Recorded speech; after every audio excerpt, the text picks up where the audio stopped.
ഇന്നലെ വരെ പരിഹസിച്ച് ഇമോജി ഇട്ട ആളുകൾ ഇന്ന് കരയുന്ന, സങ്കടപ്പെടുത്തുന്ന ഇമോജി ഇടുന്ന ഒരു കാഴ്ചയാണ് നമ്മൾ കാണുന്നത്. നമ്മുടെയൊക്കെ ജീവിതം ഇത്രയേ ഉള്ളൂ. ഇന്ന് കാണുന്നവനെ നാളെ കാണുന്നില്ല. എന്തിനേറെ പറയുന്നു, 5 മിനിറ്റ് 1 മിനിറ്റ് കഴിഞ്ഞ ആളെ തന്നെ പിന്നെ കാണുന്നില്ല. ഞാൻ പറഞ്ഞു വരുന്നത് കഴിഞ്ഞ ദിവസം മരണപ്പെട്ട വ്ളോഗർ ജുനൈദുമായി ബന്ധപ്പെട്ടുള്ളതാണ്.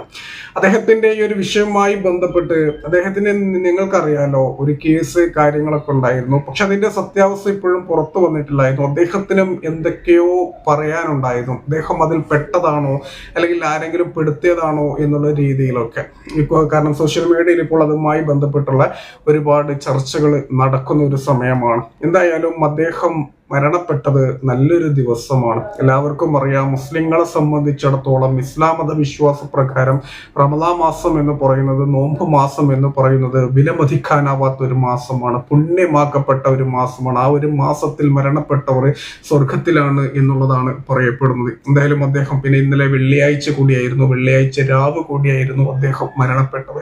എന്തായാലും അദ്ദേഹത്തിന്റെ ആ ഒരു കേസുമായി ബന്ധപ്പെട്ട് ഇപ്പോൾ ഒരുപാട് ആളുകൾ ഓരോരോ കാര്യങ്ങൾ പറയുന്നുണ്ട്. അദ്ദേഹത്തിനെ പെടുത്തിയതാണ് അല്ലെങ്കിൽ അദ്ദേഹം പെട്ടതാണ് എന്നുള്ള രീതിയിലൊക്കെ ആളുകൾ പറയുന്നുണ്ട്. എന്തായാലും ഈ ഒരു വിഷയവുമായി ബന്ധപ്പെട്ട് പോലീസുകാർ കൃത്യമായിട്ടുള്ള ഒരു അന്വേഷണം നടത്തേണ്ടതാണ്. നിങ്ങൾ എപ്പോഴും മനസ്സിലാക്കുക, ഒരാളുടെ ജീവിതം എന്ന് പറയുന്നത് ഇത്രയേ ഉള്ളൂ. വളരെ നിസ്സാരമായ ഒരു കാര്യമുള്ളൂ. കാരണം ഇന്നലെ ആ ഒരു ഞാനും ഓരോരുത്തരുടെ ഫോട്ടോയും ഫേസ്ബുക്കിൽ നോക്കിയപ്പോൾ കണ്ടപ്പോൾ സത്യം പറയാലോ ഷോക്കായി പോയി. എന്നിട്ട് എൻ്റെ വൈഫിന് കാണിച്ചു കൊടുത്തപ്പോൾ വൈഫും ആകെ ഷോക്കായി പോയി. കാരണം ഇദ്ദേഹത്തിന്റെ ഒരു വീഡിയോ ഭയങ്കര വൈറലായിരുന്നു. ഒരുപാട് ആളുകൾ അതിനെ റിയാക്ട് ചെയ്തിരുന്നു. ആ മരണവുമായി ബന്ധപ്പെട്ടുള്ള ആ ഒരു വീഡിയോ ഉണ്ടല്ലോ, ആ ഒരു വീഡിയോ കൂടിയാണ് ഇദ്ദേഹം ഒരുപാട് പേര് അറിയപ്പെടാൻ ഇദ്ദേഹത്തിന് സാധിച്ചത്. പക്ഷെ ആ ഒരു വീഡിയോക്കൊക്കെ ഒരുപാട് പേര് ട്രോളുകൾ കാര്യങ്ങളൊക്കെ ഉണ്ടാക്കിയിട്ടുണ്ടായിരുന്നു. എന്തായാലും വളരെ സങ്കടപ്പെടുത്തുന്ന ഒരു കാഴ്ച തന്നെയാണ് നമ്മൾ കണ്ടത്. എന്തായാലും എന്താണ് പറയേണ്ടതെന്ന് എനിക്കറിയില്ല. അദ്ദേഹത്തിന് വേണ്ടി ആത്മാർത്ഥമായിട്ട് ഞാൻ പ്രാർത്ഥിക്കണം.